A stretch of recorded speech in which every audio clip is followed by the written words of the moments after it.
We've all been there, right? You've got a perfect day on the water, everything's going great, and then something breaks. A preventable issue completely ruins it. Well, that's what we're here to talk about. This is a masterclass in marine maintenance designed to save you time, money, and a whole lot of stress. It's all about getting you more time actually enjoying your boat. So, let's dive in. And this quote? This is the whole ballgame right here. Being proactive isn't about creating more work for yourself. No, it's about doing the smart work at the right time. Let's be real. The goal isn't to become a master mechanic.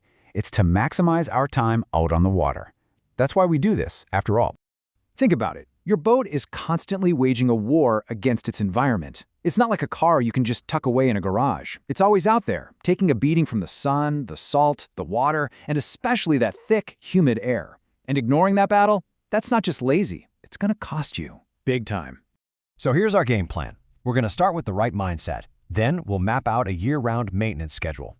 After that, we'll get into the nitty-gritty of troubleshooting your AC, fighting off corrosion, and we'll wrap up with the ultimate hurricane prep checklist. All right, let's start building a better system. Instead of just waiting for things to break, we're going to get ahead of them.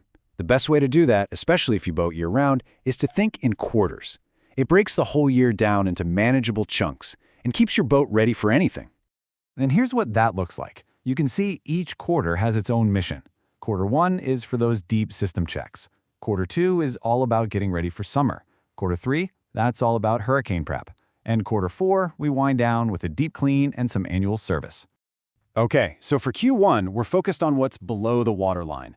This is a great time to schedule a haul out because the boatyards are usually a little slower. You're going to want to check the hull for any blisters and give all your running gear a good look. Oh, and get a flashlight and check every single electrical connection. That winter humidity is sneaky. And of course, check the dates on your flares and fire extinguishers. Now we're in Q2 and it's time to get ready for the heat. This is when your engine is going to be working its tail off, so a full service is absolutely non-negotiable.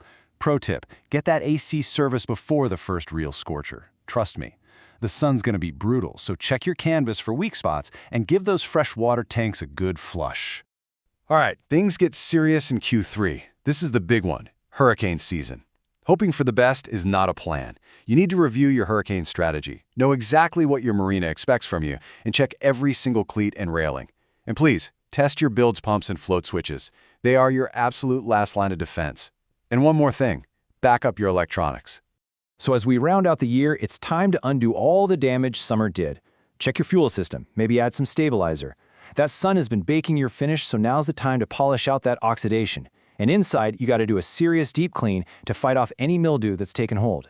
It's also the perfect time to get those big annual services on the calendar before everyone rushes to do it for the holidays. Okay, we talked about servicing the AC, but what if it dies on the hottest day of the year anyway? It happens, and it's the worst. But before you spend a fortune on a service call, I'm going to show you a few simple things you can check yourself that might just get you cool again in minutes. Ah, yes, the classic. You can hear the fan running, you can feel air moving, but it's just room temperature. It's got to be one of the most maddening problems on a boat, but you know what? The fix is usually dead simple. All right, here's your 3-step diagnostic. Step 1, and don't laugh, check the thermostat. You'd be surprised. Make sure it's set to cool. Step 2, find your air filters and clean them. A clogged filter is the #1 cause of problems. And finally, step 3, this is the big one. Lean over the side of your boat. You have to see a good, strong stream of water pumping out. If you don't see that, you found your problem.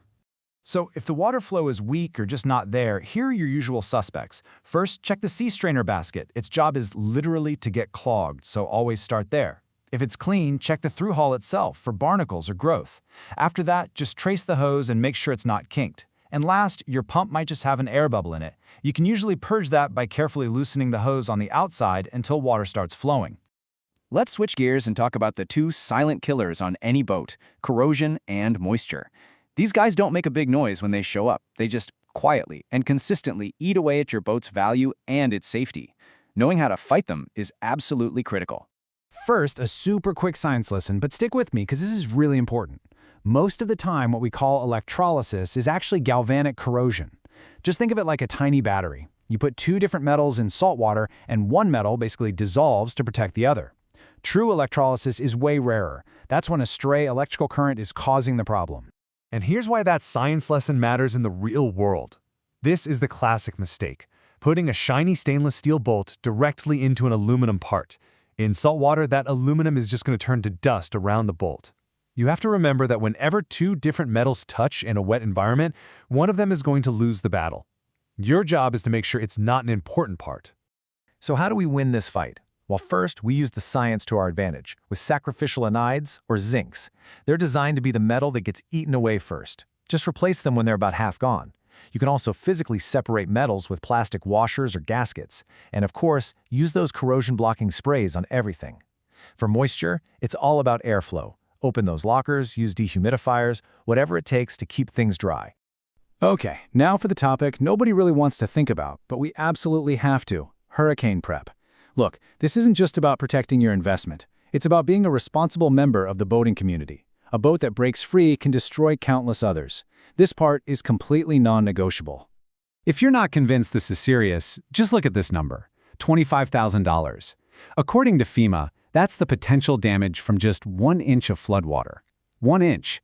Now think about what a real storm surge and hurricane force winds can do. The stakes are just massive. The time to prepare for a hurricane is not when it's on the news. It's right now. You need a written plan. You need to know your marina's rules. And you need to have a dedicated hurricane box ready to go, with extra lines, chafe gear, everything. Don't be that person scrambling at the store. And finally, take pictures of everything and put your important documents in a waterproof bag you can grab and go. Okay, the storm is on the map. It's go time. Strip the boat. Everything that can catch wind needs to come off. Canvas, sails, cushions, you name it. What you can't take off, you lash down tight. Then you double or even triple your dock lines, using chafe gear everywhere they might rub. Seal up every hatch and port. And here's the most critical part: shut off everything electrical except for your automatic bilge pumps. Make absolutely certain their batteries are topped off. So, as we wrap things up, it really all comes back to this one simple idea. Being proactive isn't a chore. It's a whole new way of thinking about boat ownership. It's the one thing that separates a season full of headaches and repair bills from a season of just pure, stress-free fun on the water. So, I'm going to leave you with this question. It doesn't have to be some huge project. Maybe it's just checking the date on your fire extinguisher. Maybe it's cleaning out that sea strainer we talked about. Or maybe it's just opening a few hatches to get some air flowing. What's the one small thing you can do this week to start building that proactive habit?